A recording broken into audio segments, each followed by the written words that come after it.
Billancourt, janvier 1916. Les ateliers Renault, la nuit. Les forges tournent sans arrêt depuis 10 à 8 mois pour la guerre. Pièces de moteur, camions militaires, obus.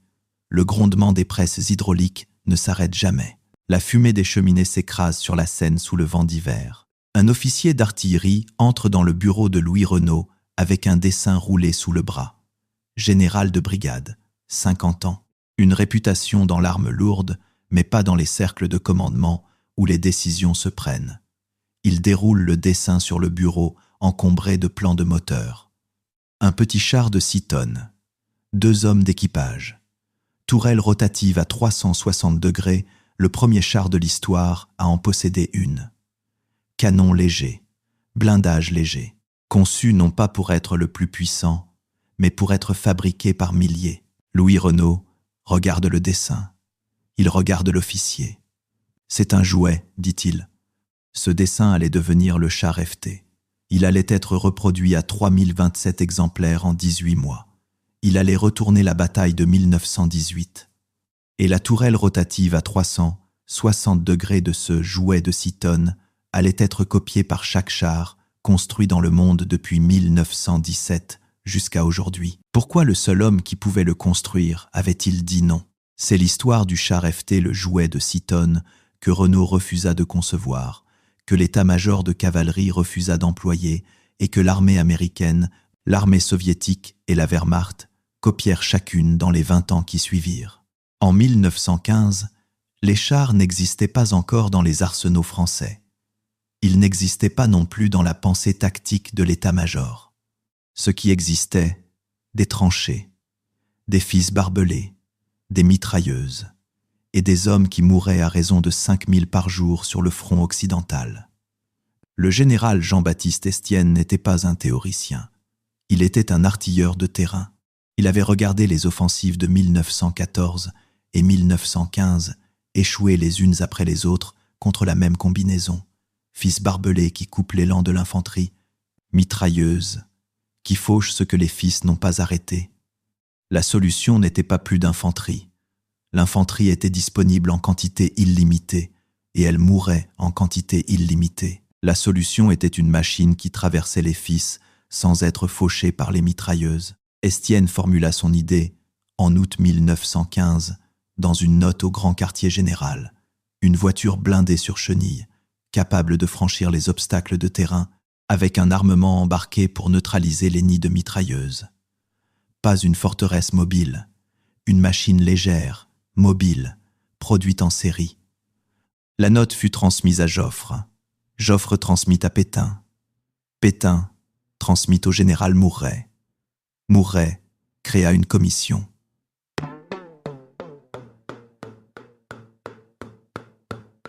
En janvier 1916, 10 à 7 mois après le début de la guerre, rien n'avait encore été construit. Estienne prit rendez-vous avec Louis Renault. Renault avait déjà fourni des milliers de camions à l'armée. Il connaissait ce que la guerre consommait. Il savait produire vite et en masse. Mais le dessin qu'Estienne lui posa sur le bureau en janvier 1916 lui parut absurde. 6 tonnes, dit-il, un canon de 37 mm, 2 hommes, une tourelle qui tourne à 360 degrés. Renault secoua la tête. C'est un jouet. Ce que Renault ne voyait pas, ce qu'aucun industriel de 1916 ne pouvait encore voir, c'était la révolution dans le dessin. La tourelle rotative à 360 degrés était la première de l'histoire blindée. Tous les autres projets de chars de l'époque britannique, français de la première génération, montaient leurs canons en casemate fixe ou en position latérale. Ils devaient orienter tout le véhicule pour pointer l'arme. La tourelle rotative d'Estienne permettait au tireur d'engager une cible à n'importe quel angle sans déplacer le châssis, sans bouger le char, sans perdre de temps, sans exposer le flanc vulnérable. Ce détail de conception allait définir chaque char construit dans le monde jusqu'à ce jour. Le char FT avait des qualités techniques précises qui expliquaient pourquoi Estienne l'avait conçu comme il l'avait conçu. Poids, 5 tonnes, contre les 28 tonnes du char Boom bis de la génération suivante, contre les 26 tonnes du char Saint-Chamond de la même génération. 6 tonnes, c'était la limite au-delà de laquelle la production industrielle en masse devenait impossible avec les capacités des fonderies françaises de 1916. Équipage, 2 hommes. Un pilote, un tireur commandant. 2 hommes, c'était la cellule minimum viable. 3 hommes, c'était 50% de matériel en plus, 50% de formation en plus, 50% de logistique en plus, pour chaque char produit. Armement, canon de 37 mm ou mitrailleuse, Hotchkiss de 8 mm, interchangeable selon la mission. Un seul standard de châssis, 2 configurations d'armement. La production d'une seule cellule blindée avec 2 options de tir. Moteur, Renault 4 cylindres de 35 chevaux. Vitesse maximale, 7 km, S. C'était lent, délibérément. Un char qui avance à la vitesse de l'infanterie au pas ne perd pas le contact avec l'infanterie qu'il doit soutenir. La tourelle rotative à 360 degrés, acier de 22 mm, légère, mais suffisante contre les armes d'infanterie allemandes de 1917, et tournante, entièrement tournante. Le tireur pouvait s'adapter à n'importe quelle menace sans demander au pilote de déplacer le char. Mais ce qui rendait le FT brillant contenait aussi sa limite. 6 tonnes, c'était léger, suffisant contre les fils barbelés et les mitrailleuses légères, pas contre les canons anti-chars, qui n'existaient pas encore en 1916, mais existèrent dès 1917. La queue de char, une extension métallique à l'arrière pour franchir les larges tranchées, s'arrachait fréquemment sur terrain accidenté. Et 7 km, c'était aussi la limite de l'exploitation après la percée. Un char qui avance à 7 km. Beau ne peut pas exploiter une brèche tactique dans la défense ennemie avant que la réserve adverse arrive. Il ouvre la porte, il ne peut pas s'engouffrer dans ce qu'il a ouvert. Ses limites étaient connues. Estienne les avait acceptées comme le prix de la faisabilité industrielle. La salle des généraux de cavalerie, en 1917, les utilisa pour rejeter le FT comme insuffisant pour une guerre de mouvement. Ces généraux avaient leurs chevaux. Ils attendaient la percée pour lancer la cavalerie. La percée n'arriva jamais. Les chevaux attendirent. Le Conseil supérieur de la guerre et l'arme de cavalerie française avaient, en 1915 et 1916, une doctrine cohérente concernant les chars. Les chars étaient des engins auxiliaires. Leur rôle était d'ouvrir la voie à l'infanterie et, derrière l'infanterie, à la cavalerie qui exploiterait la percée vers les arrières ennemis. Ce schéma infanterie, soutenu par chars, exploitation par cavalerie, était la vision officielle du retour au mouvement après l'impasse des tranchées. Dans cette vision, un char de 6 tonnes et 7 km était un outil acceptable pour la phase d'assaut. Mais la cavalerie exploitante avançait à 15 km/h au trot. Un char de 6 tonnes ne pouvait pas suivre. L'argument était raisonnable. Il était aussi entièrement conditionné par la certitude que la percée initiale se ferait sur un front large, avec des chars nombreux mais peu puissants, suivis de la cavalerie. Ce modèle supposait que la cavalerie existait encore comme force opérationnelle en 1918. Elle existait encore sur le papier. Sur le terrain de 1918, la mitrailleuse avait rendu la cavalerie aussi vulnérable que l'infanterie. Les généraux de cavalerie regardèrent le char FT et virent un outil insuffisant pour leur doctrine. Ils ne regardèrent pas ce qui se passait avec leur doctrine elle-même. En 1917, les premiers exemplaires de chars FT sortirent de Bilancourt. Renault, convaincu sous la pression d'Estienne et du ministère de la Guerre, avait finalement accepté le contrat. La production était lente au début, 84 chars en 1917, infrastructure industrielle encore en montée en puissance. En janvier 1918, la cadence de production atteignait 30 chars par semaine. L'arme de cavalerie regardait les statistiques de production avec un intérêt modéré. L'arme de cavalerie attendait la percée pour sa propre exploitation. Elle ne comprit pas encore que ces 30 chars par semaine allaient rendre sa doctrine obsolète. Son nom était Jean-Baptiste Estienne. Il le porta avec la discrétion d'un artilleur habitué à travailler dans l'ombre des armes nobles cavalerie, infanterie, qui monopolisaient les galons d'honneur. Né en 1860, à Condé, en Barrois, polytechnicien, officier d'artillerie depuis 1882, 32 ans de service, quand la guerre éclata, la plupart passés dans des garnisons de province à perfectionner les tables de tir et les techniques de camouflage de batterie, le genre de travail méthodique et invisible qui ne produit pas de réputation d'éclat dans l'armée française de la Belle Époque. Ce qu'il fit en janvier 1906, personne d'autre ne l'avait fait. Il alla directement voir l'industriel, sans attendre la chaîne de commandement, avec un dessein et une exigence de production. Renaud dit non. Estienne revint. Renaud dit non encore. Estienne alla voir le ministère de la guerre. Le ministère fit pression sur Renaud. Renaud dit non une troisième fois, en demandant un contrat garanti minimum de 150 véhicules avant de lancer la production. Le ministère signa. Renaud lança la production. Le premier char FT opérationnel sortit de Bilancourt en octobre 1917. Il y avait eu un échec avant cela.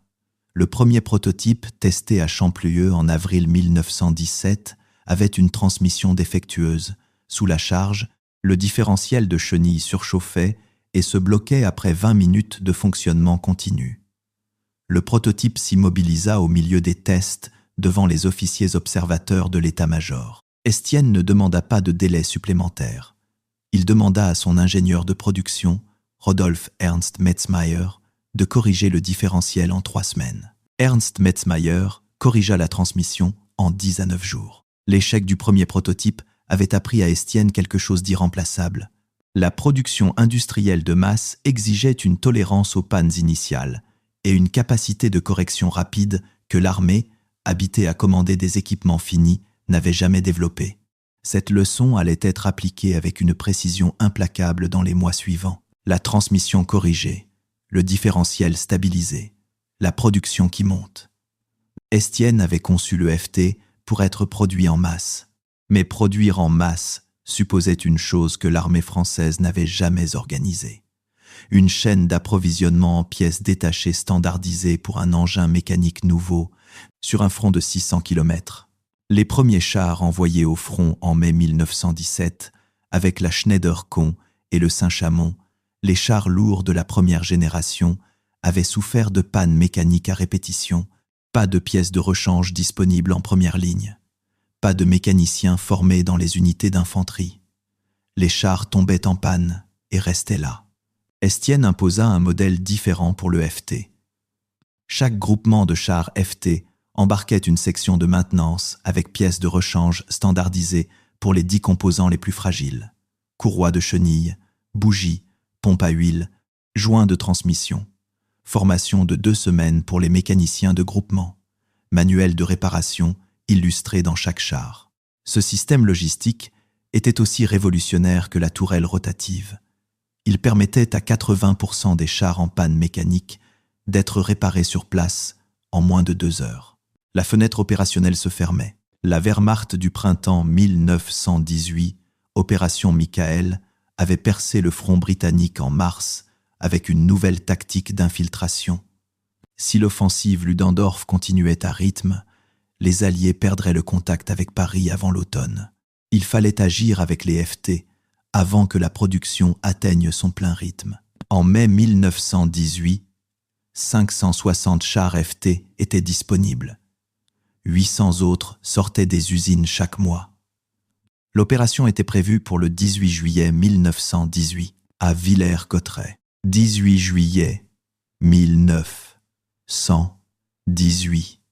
Forêt de Retz, secteur de Villers-Cotterêts, 4h35. La brume du matin colle aux arbres. Le sol forestier absorbe le son.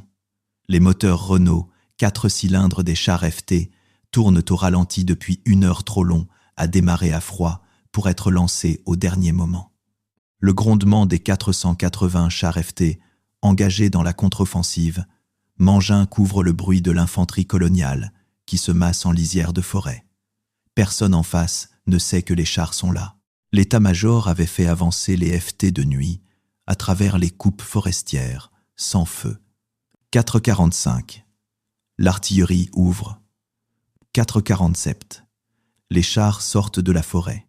La ligne de départ, 12 km, 480 chars, un char tous les 25 mètres. Les premières lignes allemandes des unités épuisées par 4 mois d'offensive, non renforcées, non prévenues, voient sortir des arbres quelque chose qu'elles n'ont pas encore rencontré en quantité. Des centaines de petites machines blindées avançant ensemble. Le son, le claquement des chenilles sur les racines, l'odeur, gaz d'échappement de moteurs Renault mêlés à la résine de pin. La lumière, les traceurs des mitrailleuses Hotchkiss qui balaient les tranchées de première ligne dans l'obscurité qui cède à l'aube.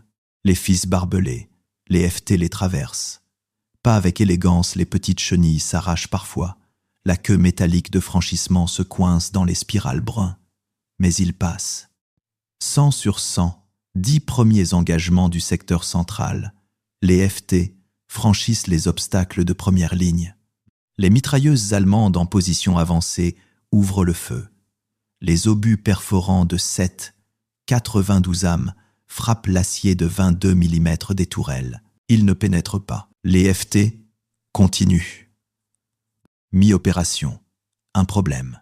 Une section de 12 chars perd contact avec l'infanterie d'accompagnement dans le couvert forestier. Sans visibilité, sans radio entre chars, les commandants tireurs ouvrent les trappes de tourelles pour voir.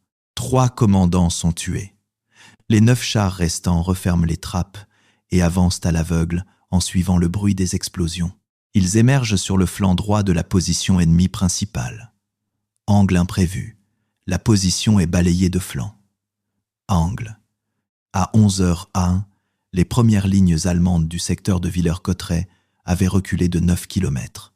La 10e armée allemande avait perdu 20 000 prisonniers. Le rapport du commandement de la 10e armée allemande, retrouvé aux archives militaires de Fribourg, transmis au Grand Quartier impérial le 20 juillet 1918, notait l'emploi massif de chars légers de type français, en quantité supérieure à tout ce que nos services de renseignement avaient prévu, a rendu impossible toute résistance organisée de première ligne. Le char léger en masse est une arme à laquelle nous ne disposons pas de réponse doctrine adéquate. Pas de réponse doctrine adéquate. Après la bataille, l'OHL ordonna une étude d'urgence du char FT en vue d'un programme de production équivalent.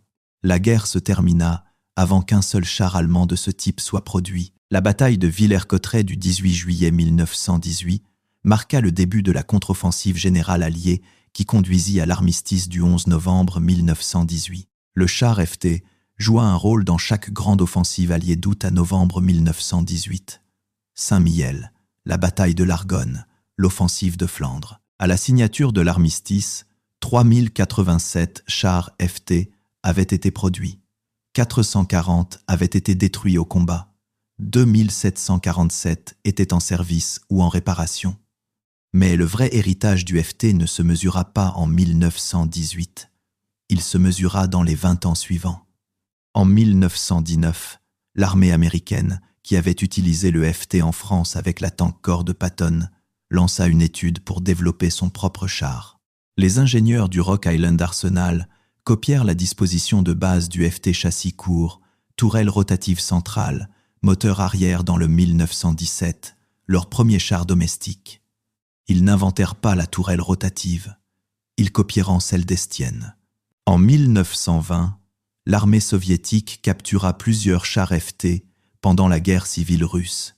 Ses ingénieurs les démontèrent pièce par pièce. Le premier char soviétique domestique, le Dix-Ut de 1927, était une copie améliorée du FT avec un moteur plus puissant et un blindage renforcé. La tourelle rotative, identique au principe FT. En Allemagne, les officiers qui développèrent la doctrine blindée dans les années 1920 dont Guderian étudièrent le FT comme référence fondamentale. La disposition mécanique du FT tourelle centrale rotative, moteur arrière, pilote avant, devint le standard universel de la conception de chars. Chaque char qui a jamais roulé depuis 1917 est une version améliorée de cette disposition. Le Sherman américain, le 34 soviétique, le Panzer IV allemand, le Leclerc français d'aujourd'hui. Tous ont une tourelle rotative centrale. Tous ont un moteur à l'arrière. Tous ont un pilote à l'avant. Estienne avait dessiné ça en 1916, sur ce bureau encombré de plans de moteurs à Bilancourt. 3187 chars FT construits en 10 à 8 mois. 7 nations majeures copièrent la tourelle rotative dans les 20 ans suivants. Un seul dessin. Un seul artilleur que Renault avait appelé Jouet. L'état-major de cavalerie avait regardé le FT et vu un char trop lent pour exploiter une percée. Ils attendaient leur heure. L'infanterie allemande, en juillet 1918, vit 480 de ses Jouets sortir de la forêt au petit matin. Elle recula de 9 kilomètres. Renault avait dit que c'était un Jouet. Les ingénieurs de l'armée américaine, soviétique, britannique, allemande, japonaise, italienne, avaient chacun ouvert leurs propres ateliers pour construire leur version de ce Jouet. Certains chars définissent une guerre. Certains chars définissent toutes les guerres qui suivent. Louis Renault avait regardé le dessin et vu l'absurde. Il avait mis 10 à 9 mois à comprendre ce qu'Estienne avait vu en 5 minutes. Le monde entier comprit 20 ans plus tard. La France n'a jamais manqué de génie, elle a manqué d'écoute.